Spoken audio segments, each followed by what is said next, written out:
Clemson Tigers and Georgia Bulldogs will meet up in Week 1 of the 2014-15 college football season.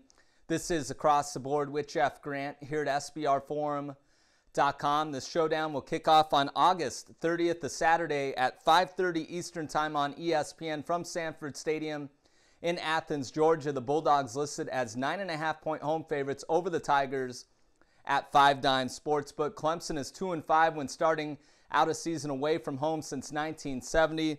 The Tigers do welcome back 12 total starters and 19 senior scholarship players on the roster. That's the most in the Dabo Swinney era.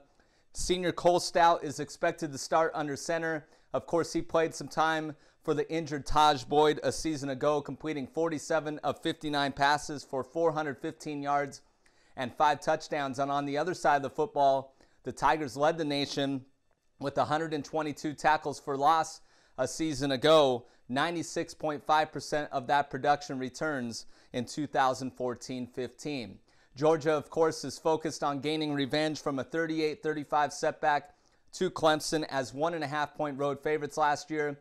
The Bulldogs actually outgained the Tigers by a 545 to 467 margin in that contest in Death Valley. Of course, the Bulldogs will need to replace quarterback Aaron Murray, who was selected by the Kansas City Chiefs in the 2014 NFL Draft. Murray threw for 323 yards against the Tigers last year and left as the SEC's career passing leader in total yards and touchdowns. The Bulldogs are 16-1 straight up in their last 17 home openers. 8 returning starters on a defense that allowed 29 points per game. That was the second highest figure in school history. They'll definitely need to shore up that side of the football, given the fact that the Bulldogs are 5-8 ATS as home favorites the last 2 seasons.